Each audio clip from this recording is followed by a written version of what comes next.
Alfons, tu formación fue en lingüística. Literatura y lingüística. ¿Y por qué estudiaste en Moscú? Bueno, entre otras cosas estudié idioma ruso en Freiburg, sur de Alemania. Y claro, tenía que ir a Rusia en algún momento. El primer instituto que dirigí fue el de Lagos en Nigeria, entre el 84 y el 87.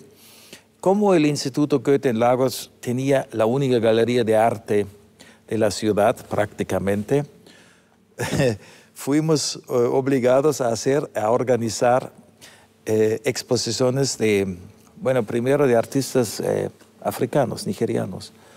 Y así eso prácticamente me llevó hacia el camino de la curaduría.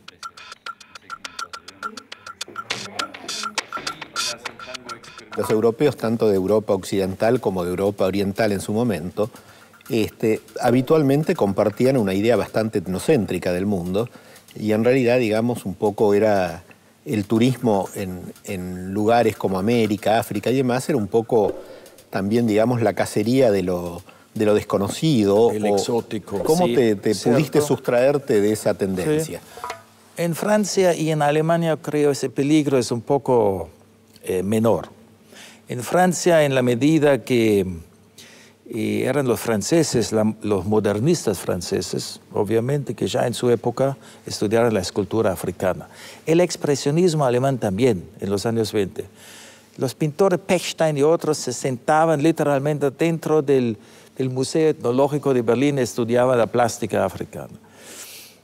Los alemanes tenían como gran herencia a Alexander von Humboldt, que pasó por 5 o 6 países en Sudamérica en 1800 a 1805. Entonces eso también hace parte de nuestra cultura y de nuestra formación. Yo diría, yo soy un poco un discípulo de todo eso en la medida que me siento obligado a viajar y a conocer y ver la cartografía del arte contemporáneo.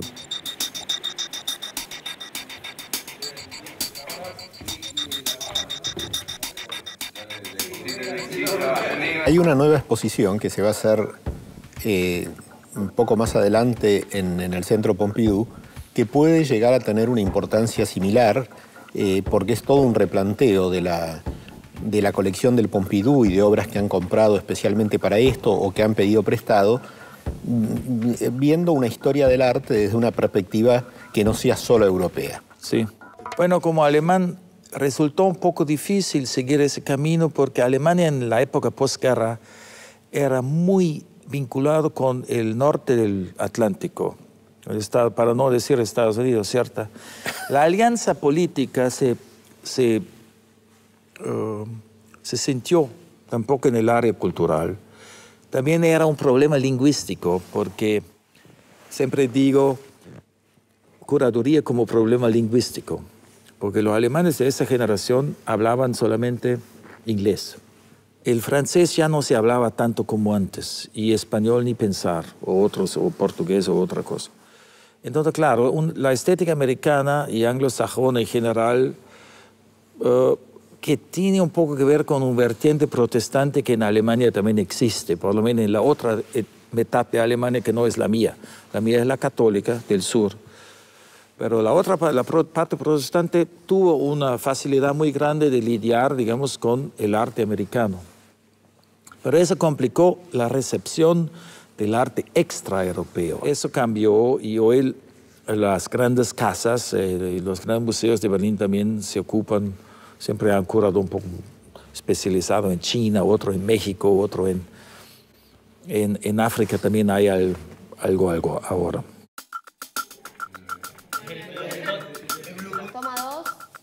Has sido un frecuente curador de bienales. ¿Cuál fue tu criterio de selección de obras y de selección de artistas en el caso de esas curadurías? El criterio es siempre el mismo, es la calidad artística como la entendemos. Eso no quiere decir que siempre sea la última selección posible. O sea, siempre hay varias interpretaciones, pero con todo el criterio y toda honestidad que podemos tener por la calidad, por la relevancia en un discurso actual y tal vez con la afinidad con el tema. Otra dimensión, otro criterio que descubrí un poco más, que tardé en descubrir, que me ocupó mucho en los últimos años, ha sido el espacio. El espacio como algo, una determinante. Cuando ves espacio acá y tú sos convidado a desarrollar una exposición para ese espacio, el punto de partida va a ser ese teatro siempre, no se puede llegar con algo preconcebido. Como las bienales utilizan en su mayoría espacios muy novedosos, muy originales, poco convencionales, yo creo el sex appeal de las bienales es exactamente eso, que es al contrario de un museo que es muy limitado en términos de espacio, las bienales tienen la posibilidad de descubrir y abrir nuevos espacios para la propia ciudad.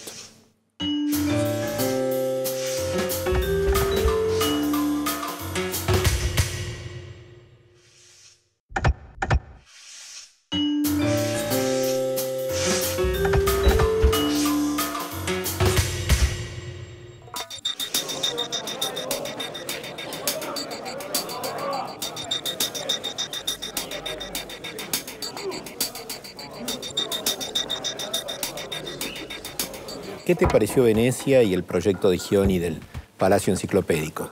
Venecia tiene su dinámica por causa no solamente del curador general, en este caso el italiano Gioni, sino también de los pabellones nacionales que son autónomos, independientes. Y en esos pabellones siempre descubre algo porque muchos países por lo menos tienen a su disposición importantes inversiones, ¿no?, de fondos que pueden hacer obras de gran escala que difícilmente una bienal chiquita puede permitirse. Y en Venecia, si uno lo quiere o no, hay que mostrar el estado del arte en este mundo actual, ¿cierto? Por eso hay que viajar mucho, hay que tomarse todo ese esfuerzo para ir a Kazajstán, para nombrar un país, ¿no?, poco visitado, o al Congo, o a Sri Lanka, o a Paraguay. ¿Sí? Eso es mi idea del curador, porque es muy privilegiado. Esos son, diría, es el verdadero reto de la Bienal de Venecia, hacer un mapping completo, que las otras bienales no pueden hacerlo. En vez de mirar mucho hacia adentro de uno mismo, ¿qué tal mirar hacia afuera de lo que está de grandioso y de importante y de grande en el mundo? Porque el mundo es muy vasto.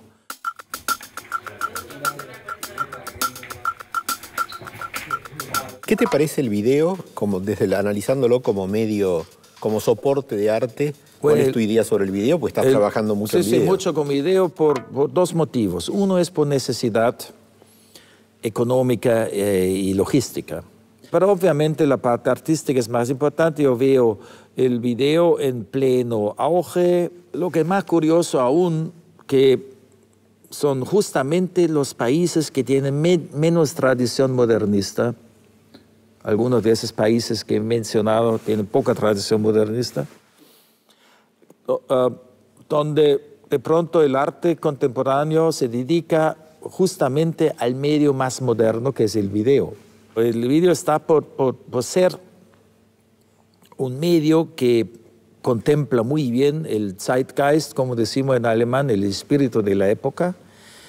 Está mucho más que la pintura. La pintura yo la veo un poco que cayó fuera del Zeitgeist. Por la dinámica es muy rápida en el Zeitgeist, y lo que hace 10 años hacía algún sentido en comentario, en calidad de comentario sobre el mundo, hoy de pronto ya no tiene más tanta pero contra eso la pintura tendría menos vinculación directa o menos rapidez en la... con el Zeitgeist. Con el Zeitgeist, pero por otro lado tiene una cierta mayor permanencia. Ojalá. Y por eso Espero que sí. Por eso quizás los jóvenes están volviendo a la pintura. Y lo que me interesa con el vídeo también es la proximidad o, si uno quiere, la distancia con el cine. Me pregunto, ¿en qué medida el cine es arte o no?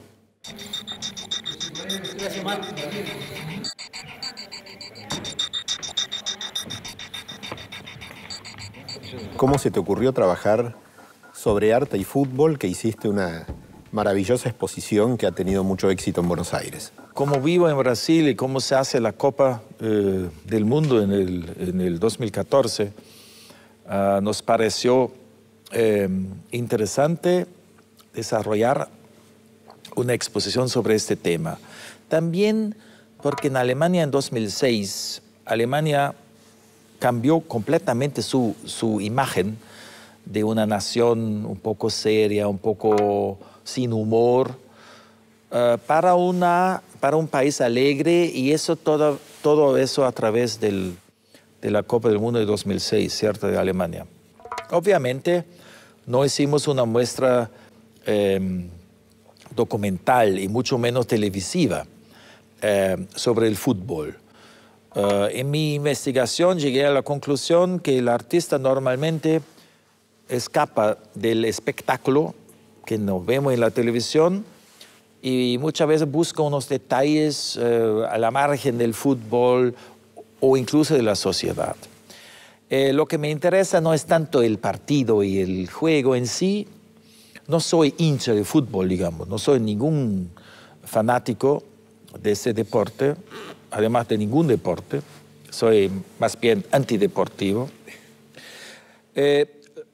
Lo que me interesa era el lugar del fútbol dentro de la sociedad. Yo creo que es el único deporte que se puede hacer una análisis de la sociedad. Entonces el fútbol como catalizador de una cierta sociedad. Ocurre que en plena Copa de Confederaciones de Brasil surge el mayor movimiento de protesta en los últimos 20 años. Y no debe ser por casualidad.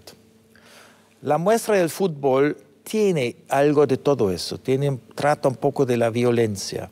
Pero obviamente, como es una obra de arte, no es solamente la violencia del estadio del fútbol, sino de toda la sociedad, de todo el mundo. Te agradezco muchísimo que hayas vuelto a la Argentina, que hayas hecho un proyecto tan exitoso y que tengas en vista otros como los que vas a hacer con nosotros en el Hotel de Inmigrantes. Y bueno, y en algún otro momento la seguimos. Muchísimas gracias. Muchas gracias, Aníbal, y seguimos.